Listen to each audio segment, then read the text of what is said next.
Hello, this is Ken Ferry with this week's Boots in the Field report.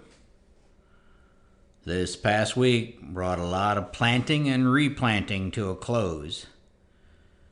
In some areas, the Mother's Day rain caused a lot of soybean replanting.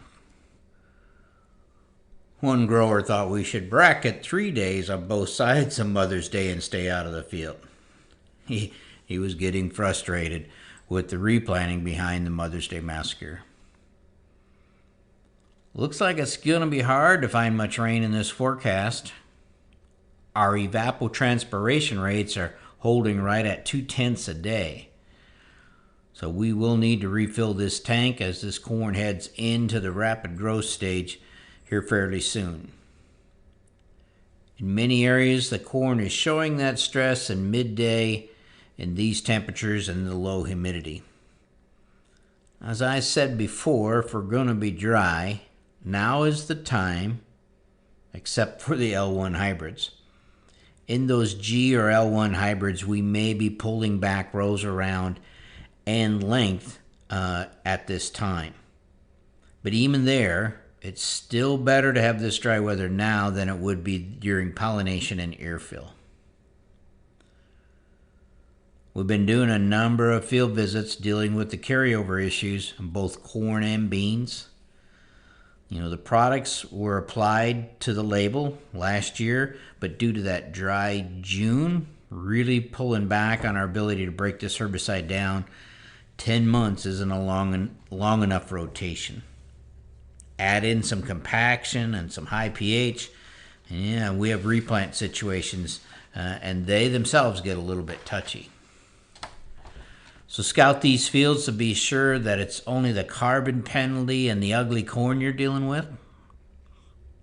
The crop will grow out of those conditions, but with the carryover, it might be a different situation. Seen a lot of silver on the corn, mainly on the back side of the horizontal leaves.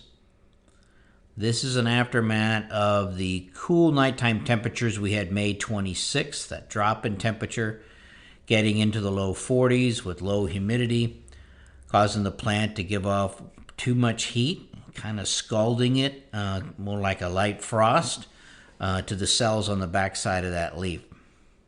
Don't worry about this too much. That's mainly cosmetic at this point. Continue to see more leaning corn due to the lack of corn root development and the size the corn is getting to. And again, this would be fixed with just one rain event to help us set those crowns. But until we get that rain event, our dicamba type products are probably going to make this worse, causing that plant to even lean more. So think about that as you're making your corn herbicide programs. Weeds are starting to pop, so you kind of have to keep your application on target with the label and weed size. Maybe spraying in the morning would relieve some of the stress on the corn. Along with the silver corn, we're seeing a lot of potassium deficiency showing up in the corn, where the older leaves are turning yellow at the tip, and then it's running down the sides of the leaf. Now, this is due to dry weather and poor crown root development. Potash is taken up by mass flow, and it needs water to get into the plant. I was in a plot the other day that had a 10% K levels on the soil test, and it was still showing K deficiencies. So you can have it in the soil, but you got to have a root system in place to pick that up. I am seeing a little cutworm damage in our beans planted into cover.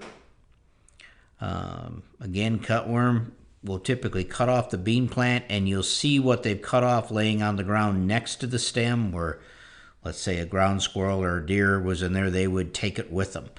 And in this case, we're seeing some of that. I don't think we're going to have to treat any beans, but it is something to take a look at where you've got beans in the cover, as those cutworm are looking for something to feed on.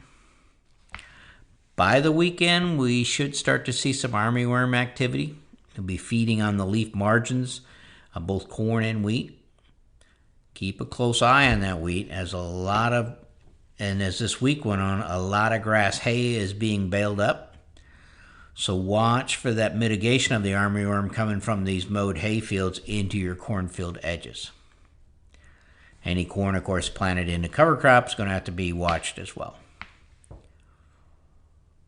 We've been on the flower watch with beans. Matt over at Quincy saw the first flowers on Thursday of last week. These beans were a 3-5 maturity, planted April 3rd, emerged April 17th. They're now in that V5, V6 range and flowering almost a month early. So that's kind of cool.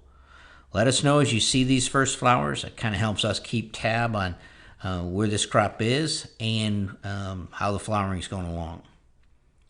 The nitrate tests have stayed steady this week. There's still more than I like in the second foot compared to the first foot, but the good news is it's not going anywhere in these dry conditions. Under these dry conditions, be sure to put a urease inhibitor in your wide drop applications or your surface applied urea. Let's protect that stuff. No podcast next week. I'm going to Canada to check out the exchange rate.